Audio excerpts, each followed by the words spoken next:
আগেই জেনেছি যে কি প্রয়োগ করলে বর্ষাকালে কি হয় মূলত এরকম যে না, যখন জল পড়বে এটা অতিরিক্ত বৃষ্টিতে পাতা হলুদ হয়ে পড়ে যায় জানেন, তবে কালো স্পট আছে একটা ডগায় যখন জলটা জমে তার জন্য ডগা দিয়ে পচে। বন্ধুরা, আমরা আগেই জেনেছি যে বর্ষাকালে কিভাবে অ্যাডিনিয়ামকে সুস্থ রাখা যায়, কি কি ক্ষতি করতে পারে বা কিভাবে কি করা যায় সেটা আজকে আমরা জানবো। আগের দিন আমরা এখন জেনেছি যে কি প্রয়োগ করলে আমরা গাছকে ঠিক রাখতে পারি এই বর্ষায়। তো বর্ষাকালে কি হয় মূলত এরকম যে নর্মাল যে সবুজ পাতা দেখছেন অ্যাডিনিয়ামের, এটা থাকবে না। যখন জল পড়বে এটা আস্তে আস্তে ব্ল্যাক শেড চলে আসবে পাতার মধ্যে। আর অতিরিক্ত বৃষ্টিতে পাতা হলুদ হয়ে পড়ে যায় জানেন, কিন্তু যখন বুঝবেন যে পাতাটা ড্যামেজ হচ্ছে কেমন হবে, কালো স্পট আছে একটা, আর একটা আসে হলো এই যে ডগা, এই ডগায় যখন জলটা জমে তার জন্য ডগা দিয়ে পচে যায়। তারও একটা মেকানিজম আছে, কি হবে আমি বলছি। তো দেখি একটা যদি পাতা পাওয়া যায় আপনাদের আমি দেখাবো। এখানে যদি এখন শেডের তলায় থাকে আমার গাছগুলো, তার জন্য এদের সেই ক্ষতিটা এখনো হয়নি। তো কিছু গাছে হয়েছে, দেখি একটা ছোট গাছেই হয়েছে মূলত। এই যে দেখছেন এই যে পাতাটা, এই যে খসে পড়ে গেল হাত ধরার সঙ্গে সঙ্গে এরকম হবে, এরকম হয়ে ব্ল্যাক হয়ে যাবে।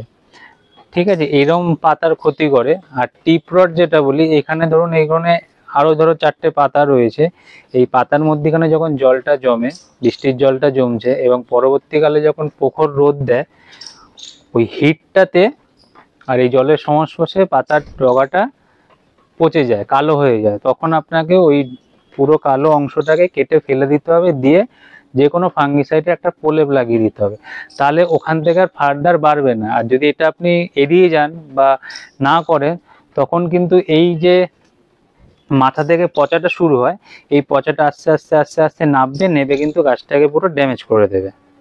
তো এইটা হলো টিপ রডের কারণটা আমি বললাম, যে সূর্যের যখনই বৃষ্টির জলটা জমে থাকছে একদম টপে, তারপরে যদি প্রখর রোদ ওঠে, সেই হিটটা গাছ নিতে পারে না অনেক সময়, সেই জন্য টিপ রডটা হয়ে থাকে। এতে কি করতে হবে, গাছটা কাটতে হবে, কেটে ফাঙ্গিসাইডের একটা লেয়ার মারতে হবে, তাহলে গাছটা ঠিক থাকবে। নয়তো ক্রমাগত বাড়তে থাকবে এবং বাকি সমস্ত জায়গাও পচিয়ে দেবে।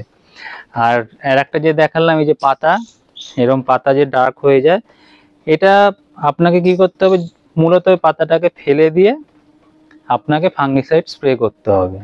তাহলে গাছটা মানে ড্যামেজ হতে সবে শুরু করছে, তখনই যদি ট্রিটমেন্টটা পেয়ে যায় গাছের কিন্তু কোনো ক্ষতি হবে না। এইভাবে আপনি বর্ষায় এই দুটো মূলত ক্ষতি হয়, তো এইভাবে আপনি বর্ষাতে গাছগুলোকে নিজের সামর্থ্যের মধ্যে আপনি বাঁচিয়ে রাখতে পারেন এবং আশা করি এতে গাছ কোনো ক্ষতি হবে না, গাছ ভালোই থাকবে। আশা করব ভিডিওটা আপনাদের ভালো লাগবে। ধন্যবাদ।